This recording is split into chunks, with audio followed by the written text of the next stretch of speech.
So, we are here at Passenger Terminal Expo in the beautiful city of Amsterdam, and I'm joined here by Mikołaj, who is CEO of CPK Airport.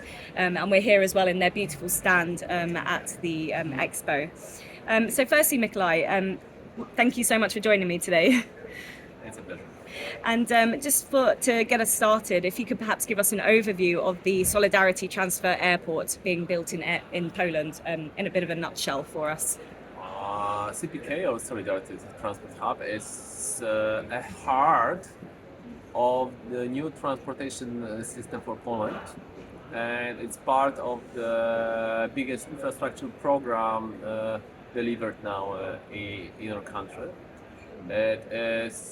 This program has three pillars. The main pillar is the heart, so the Solidarity Transport Hub.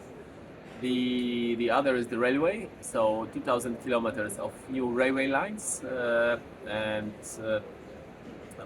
more than half of them in the high-speed railway standard. And the third pillar is the site planning, the area surrounding the CPK surroundings, which will be once we deliver the airport, the best connected place in Central Eastern Europe, and because even in Europe maybe. Yeah, and where actually in Poland is it located? It's the CPK is located 40 kilometers from city center of Warsaw. It is 1/3 way between Warsaw, which is the biggest Polish city, and Łódź, which is the fourth of biggest Polish cities. So it is located in the center of Poland, in the area which generates the 40% of Polish GDP. Wow, okay, so yeah, a very significant placing then. Now, PwC conducted a study showing that the growth potential of the Polish aviation market is among the highest across Europe. Why, in your opinion, do you think this is? Well, I think we experienced this latecomers premium. So Polish market, and broadly speaking, the Central Eastern Europe market is heavily underserved in the terms of aviation. There is a strict correlation between the gross domestic product per capita and propensity to fly. And the result from that is that the Central Eastern Europe region, is determined to rapid grow aviation because this people in that region become richer. There is the fastest growing region, and it has a strict correlation with growth in mobility and with growth in aviation. So there is a huge appetite. There is a huge to appetite, and once the economy grows, there is also become possible for people to travel. And have you acquired any airlines yet, or is that still in the pipeline? Have you decided which routes you're going to fly yet, or is that still in the pipeline? Is it too early?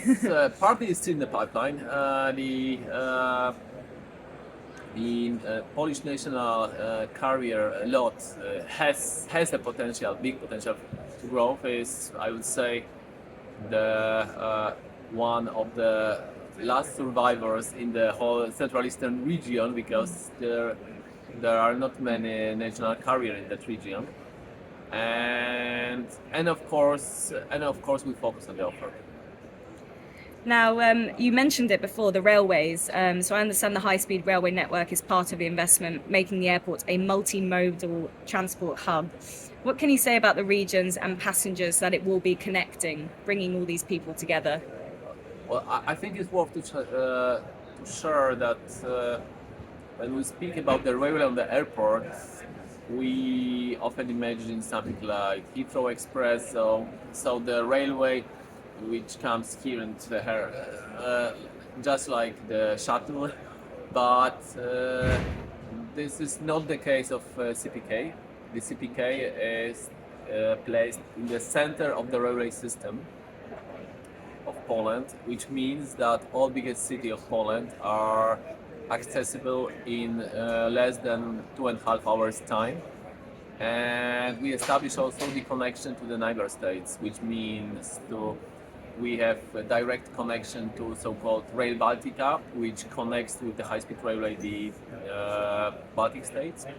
We are also connected to the V4 railway, the high-speed railway system, which will connect Poland, Czech, Slovak and Hungary, which means, and we are of course in the middle of the Central Eastern Europe, so which means it gives the huge opportunity to replace on the short distances and totally in the domestic connection the flights. So our goal is to replace domestic and short haul flights by high-speed railway. So yeah, of course that's more sustainable, and that's something many people are considering these days. So you're not competing. You own the railway as well.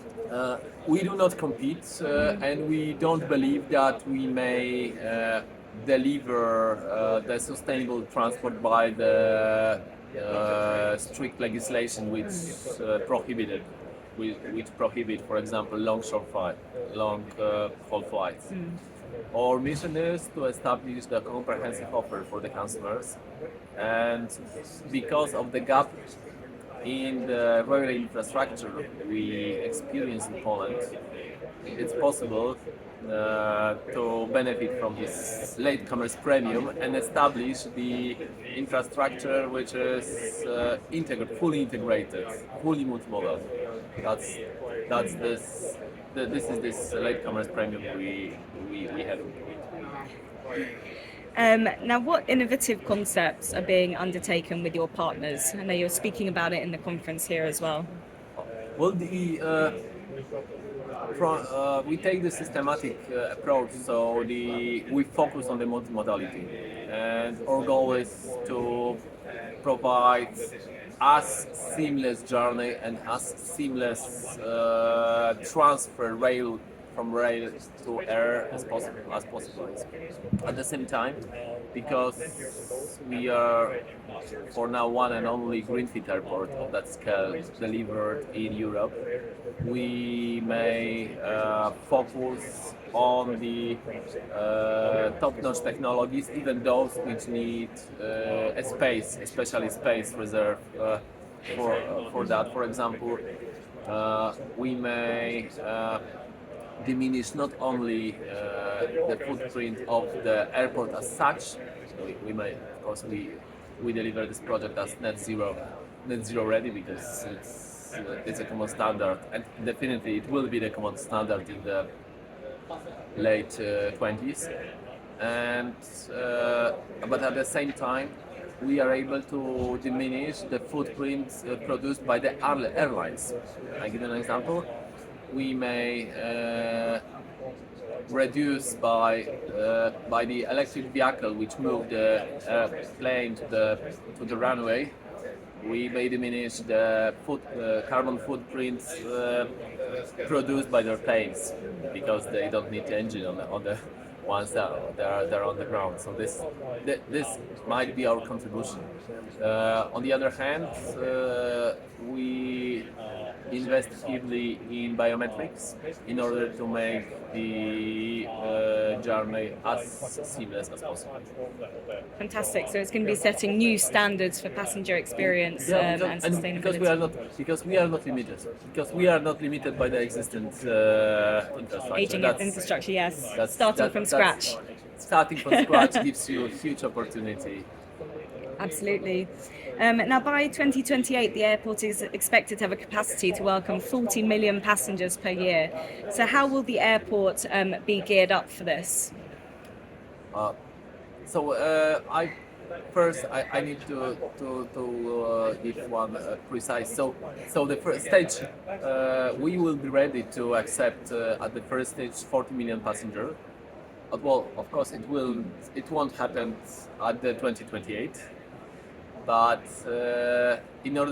we need to be ready to accept this growth, because the demand is in the Central Eastern Europe is sufficient to sufficient to satisfy this, and we are able to satisfy those needs.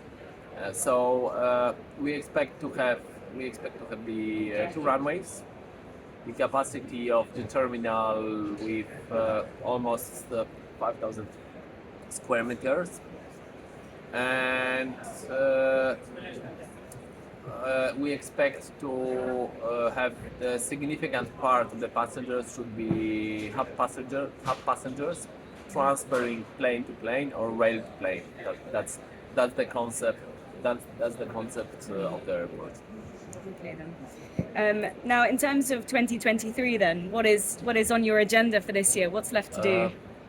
Well, I need to say that every year in this project is very intensive, but 2023 is most intensive year in this project delivery, because in this year we have left the planning phase, we have master plan, we have applied for the environmental impact assessment decision. We have selected and started the design phase. We have all designers on board. We have a master architect who is Foster and Happold. We have the master civil engineer who is Dar. We have supportive infrastructure engineer, which has plenty of top-notch designers who will design for us the support infrastructure. We have EDOM, which will design for us the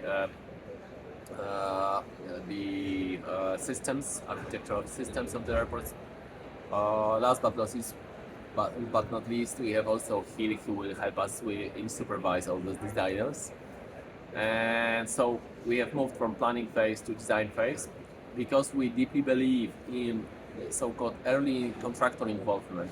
We need to select as quickly as possible the general contractors in order to have the providers of the construction works on board during the design phase, in order to get the feedback from them. This year will start first earth construction works, preparatory construction works, so site nivelation, environmental compensation works, and demolition of the existing infrastructure. And last but absolutely not least, we are going to select the investors this year, the minority shareholders in the company which will deliver and operate this CPK airport. I see. Wow. So it's a big year for sure. It's quite intense. Yeah, and it sounds like a very exciting project, of national importance and also regional importance to the surrounding countries and area. That's the mission. So when will it be ready? Like, when will we be able to take our first flight into CPK? Well, we've taken a very aggressive schedule, because we are going to start the operation in 2028. So it's a little bit more than 5 years since now. Yes. But so it's the pace which was not seen in the European Union. It's comparable with the pace taken in Istanbul airport. Mm-hmm. And so that's the plan. That's the plan. 2028, late 2028. I'm sure it will be worth the wait. Yeah, I'm sure. I'm sure. Mikołaj, that was my final question. Thank you so much. Thank you.